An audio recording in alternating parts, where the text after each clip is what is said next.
사무엘서 강의 32번째 시간, 가서 나라를 새롭게 하자. 가서 나라를 새롭게 하자. 이런 제목으로 말씀 나누겠습니다. 지난 설교에서는 왕이 된 사울이 처음으로 겪게 된 전쟁 상황을 나누었습니다. 언제나 그렇지만 전쟁은 한 국가의 가장 큰 위기입니다. 그 전쟁의 선봉에 서야 하는 왕에게도 마찬가지입니다. 더욱이 이제 막 왕이 된 사울에게는 큰 시험대가 될 것입니다. 자칫 이 전쟁에서 패배한다면 사울의 위상은 땅에 떨어질 것이기 때문이죠. 그런데 하나님은 어떻게 역사하셨습니까? 참으로 감사하게도 다행스럽게도 크게 이기게 하셨습니다. 결국 위기는 기회가 되었고 기회는 승리가 되었다. 그렇게 말씀드렸어요. 자, 이 일로 인해서, 전쟁의 승리로 인해서 사울의 위상이 이전과 달라졌습니다. 자연스럽게 사울을 지지하던 자들의 사기는 높아졌습니다. 그들은 기뻤습니다. 자신들이 바라던 이스라엘의 모습이었기 때문이죠. 그러나 사울을 인정하지 않던 자들은 크게 난처하게 되었습니다. 급속도로 지지율이 올라가고 왕권이 강화된 지금 그들의 설 자리가 마땅치 않게 된 것입니다. 자, 12절 말씀 볼까요? 어떤 일이 일어났습니까? 백성이 사무엘에게 이르되 사울이 어찌 우리를 다스리겠느냐? 한 자가 누구니까? 그들을 끌어내소서 우리가 죽이겠나이다. 왕에게 충성하지 않는 자들을 응징하자는 의견이 고개를 들었어요.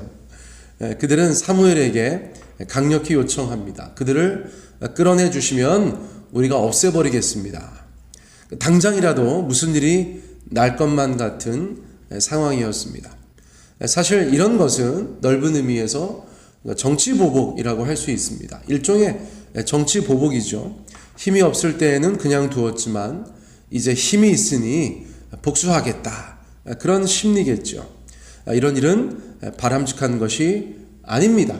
그러나 동서고금을 막론하고 현실 정치에서는 인간의 타락한 본성과 더불어서 늘 함께 있어 왔던 것이죠. 그렇다면 사람들의 이러한 선동에 왕, 당사자, 왕인 사울은 어떻게 반응했을까요? 사울은 자기도 모르는 사이에 전쟁이라는 시험대가 아닌 보이지 않는 또 다른 시험대에 올라 있었습니다. 예로부터 임금이나 왕을 구분하는 명칭이 있었습니다. 우리가 가장 잘 아는 말은 성군, 폭군 이런 말이 있습니다. 성군은 말 그대로 최고의 왕을 가리킵니다. 훌륭한 치세를 펼쳐서 백성들이 잘 살게 도와준 왕입니다. 성군은 어진 왕, 즉 자비를 베푼 왕으로도 사람들이 불렀습니다. 자신의 힘을 백성들을 위해서 잘 사용하며 너그러움을 보였고 그 결과도 좋았던 왕, 그런 왕들을 저희가 성군이라고 부르는 것입니다. 반대로 폭군이 있죠. 성군의 반대 개념으로 최악의 왕을 뜻하는 말입니다. 힘은 있으나 그 힘을 바로 쓰지 못하고 오히려 난폭했던 왕을 뜻해요. 폭군이죠. 난폭했다는 것은 무언가를 품지 못했다는 것이고 오직 힘으로만 다스리려고 했다는 것입니다. 좋은 평가를 받을 수가 없어요. 결과도 좋을 수가 없습니다. 이렇게 말씀드린 김에 다른 명칭도 있더라고요. 명군, 암군 이런 말도 있습니다. 명군은 성군 정도는 아니지만 그래도 전체적인 평가가 나쁘지 않은 왕, 그 왕을 명군이라고 했어요. 밝을 명자입니다. 밝을 명자. 암군은 명군의 상대적인 개념이에요. 어두운 왕이죠. 어두운 왕. 폭군은 아니지만 전체적인 평가가 그리 좋지 않은 왕을 암군이라고 표현했다는 것입니다. 어두울 암, 그 글자를 사용한 이유가 또 거기에 있는 것이에요. 자, 이처럼 왕들에 대한 평가는 다양할 수밖에 없어요. 그렇다면 사울은 지금 당장 오늘 나눈 말씀에서 어떤 왕이어야 할까요? 또는 장차 그는 어떤 평가를 받아야 할까요? 다행인 것은 적어도 이 사건에 대해서는 사울이 성군이나 적어도 명군의 모습을 보여주고 있다는 것입니다. 13절 말씀 볼까요? 사울이 이르되 이날에는 사람을 죽이지 못하리니 여호와께서 오늘 이스라엘 중에 구원을 베푸셨음이니라. 사울이 이렇게 말하고 반응했다는 것입니다. 그러니까 사실 자신을 멸시하고 왕으로 인정하지 않아서 충성과 존경의 예물을 바치지 않았던 사람들, 노골적으로 자신에 대해서 비하했던 사람들, 가장 복수하고 싶은 사람은 사울 자신이 아니겠습니까?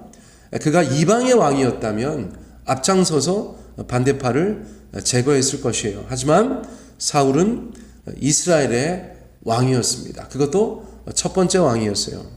더욱이 오늘은 하나님께서 이스라엘을 구원하시고 자신을 높여주신 날입니다.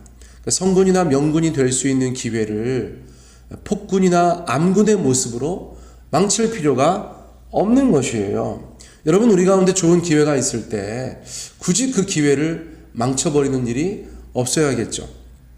이날에는 사람을 죽이지 못하리니 여호와께서 오늘 이스라엘 중에 구원을 베푸셨음이니라. 사실 지금 이스라엘은 중요한 일들이 산적해 있습니다. 산더미처럼 쌓여 있어요. 이제 막 왕이 된 사울입니다. 이제 막 새로운 왕을 세운 이스라엘이었어요. 함께 힘을 모아서 앞으로 나아가야 하는 것이 아니겠습니까? 사무엘은 이 상황을 정확히 알고 백성들에게 진심으로 호소합니다. 14절 사무엘이 백성에게 이르되 오라 우리가 길갈로 가서 나라를 새롭게 하자. 사무엘이 백성에게 이르되 오라 우리가 길갈로 가서 나라를 새롭게 하자. 그렇게 말했다는 것입니다. 반대파를 없애버립시다 말하는 백성들, 그럴 수 없다, 오늘은 좋은 날이다, 우리 하나님 앞에 영광 돌리자, 그렇게 반응하는 신임 왕, 그리고 이 모든 것들을 적절하게 조율하고 보다 긍정적인 방향으로, 바람직한 방향으로 그 힘을 이끌어가는 영적인 지도자, 이런 좋은 모습들이 적어도 오늘의 본문에서는 나타난다는 것이죠. 사무엘은 새로운 국정 운영의 중심지로 길갈을 제안합니다. 길갈은 사무엘 스스로 순회하던 지역 중에 하나이죠. 일종의 당대의 성지라고 할 수 있겠습니다. 물론 지역보다 중요한 것은 그들이 그곳에서 무엇을 할 것인가 하는 문제겠죠. 사무엘의 제안은 이것입니다. 나라를 새롭게 하자. 나라를 새롭게 하자. 지금 이 일보다 더 중요한 일이 어디 있겠습니까? 사무엘은 근본적인 일에 집중하자고 말하는 것입니다. 전쟁에서 승리한 이 국군 상승의 기회를 결단코 놓쳐서는 안 될 것이다. 하나님이 허락하신 이 좋은 기회를 우리가 잘 살려야 할 것이다. 바로 그런 의미가 되겠죠. 역시나 감사한 것은 백성들이 이 제안을 받아들인다는 것입니다. 함께 움직인다는 것이에요. 영적인 리더십을 헨리 블랙가비가 이렇게 정의했죠. 좋은 방향으로 이끌어 가는 것입니다. 하나님께서 기뻐하시는 방향으로 이끌어 가는 것, 그것이 영적 리더십이다. 그렇게 말했는데 사무엘은 그런 면에서 영적 리더십이 있는 사람이었던 것이죠. 가서 나라를 새롭게 하자 이야기하니까 백성들이 함께 움직였다는 것입니다. 자, 15절 말씀, 모든 백성이 길갈로 가서 거기서 여호와 앞에서 사울을 왕으로 삼고 길갈에서 여호와 앞에 화목제를 드리고 사울과 이스라엘 모든 사람이 거기서 크게 기뻐하니라. 거기서 여호와 앞에서 사울을 왕으로 삼았다. 그 사람들이 이렇게 생각할 수 있죠. 아니 이미 왕으로 세운 것 아닌가? 지난번에도 뭐 왕으로 세웠다고 하지 않았나? 그렇게 말씀하실 수 있어요. 그것도 맞죠. 자, 그런데 어떤 면에서는 이제 전체 과정의 마침표를 찍었다. 이렇게 말씀드리고 생각할 수 있어요. 자, 처음에는 어떻게 했죠? 하나님께서 사울을 택하시고 사무엘을 만나게 하셨죠. 그렇죠? 두 번째, 사무엘은 하나님 앞에서 이미 음성을 듣고 사울에게 은밀한 왕의 기름 부음을 행했습니다. 자, 세 번째, 이후 백성들 앞에서 공적으로 제비 뽑기라는 형식을 통해서 사울이 선택되었음을 공증하는 시간이 있었죠. 그것이 최근의 상황이었습니다. 그렇죠? 그리고 오늘 본문에서 드디어 이 전쟁에서 승리한 사울에게 왕관을 씌워주었다. 그렇게 할 수 있겠어요. 왕관을 씌워주었다. 그러므로 이제 진정한 의미에서 왕이 세워진 것입니다. 이는 축제를 의미하죠. 축제를 의미합니다. 저희가 그런 것들은 얼마든지 볼 수 있죠. 자, 그 축제의 모습을 저희가 살펴볼까요? 여호와 앞에서 화목제를 드리고 사울과 이스라엘 모든 사람이 거기서 크게 기뻐하니라. 여호와 앞에서 화목제를 드리고 사울과 이스라엘 모든 사람이 거기서 크게 기뻐하니라.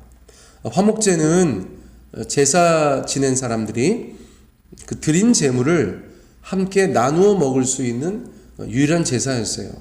그러니까 하나님 앞에 그 고기를 드리고 그 고기의 일부를 제물을 드린 자들이 먹을 수 있는 제사. 그러니까 백성들은 하나님께 화목제를 드린 후에 그 제물을 함께 나누면서 잔치를 벌일 수 있었다는 것이죠. 이스라엘 전역에 이제 새로운 변화와 기대의 바람이 불고 있는 것입니다. 그 축제의 자리에서, 그 기쁨의 자리에서 얼마나 많은 사람들이 하나님 앞에 감사했겠어요.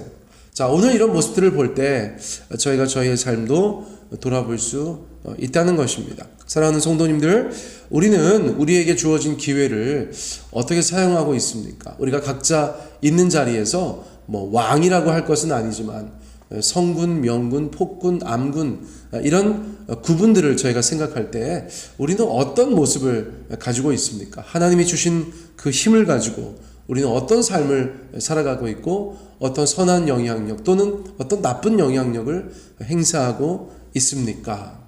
여러분, 이것은 굉장히 중요하고 중요한 도전 질문인 것 같아요. 가정과 교회 그리고 직장에서 우리의 모습이 어떨지 우리 자신을 하나님의 말씀 앞에 비추어 보는 것, 그것이 중요한 것 같아요. 그리고 지금 사울과 사무엘 그리고 이스라엘 백성들이 직면했었던 그 가장 중요한 문제, 가서 나라를 새롭게 하는 일, 그 일 가운데 이 사람들이 함께 한 마음으로 나갔다는 것은 굉장히 중요한 것 같아요. 저희들의 삶의 자리에서 가정이나 교회나 직장이나 기타 여러 가지 우리의 삶의 자리에서 지금 가장 중요해 보이는 일은 어떤 일입니까? 우리가 사사로운 감정으로 하나님이 주신 기회를 망쳐버리지는 않을까요? 주의해야겠죠. 깨어 기도해야겠죠. 가장 본질적이고 가장 중요한 일, 우리가 힘을 합쳐서 함께 해나가야 할 일, 바로 그런 것에 집중하는 우리의 삶이 되기를 간절히 원합니다. 가서 나라를 새롭게 하자. 이 울림, 굉장히 중요한 울림 같아요.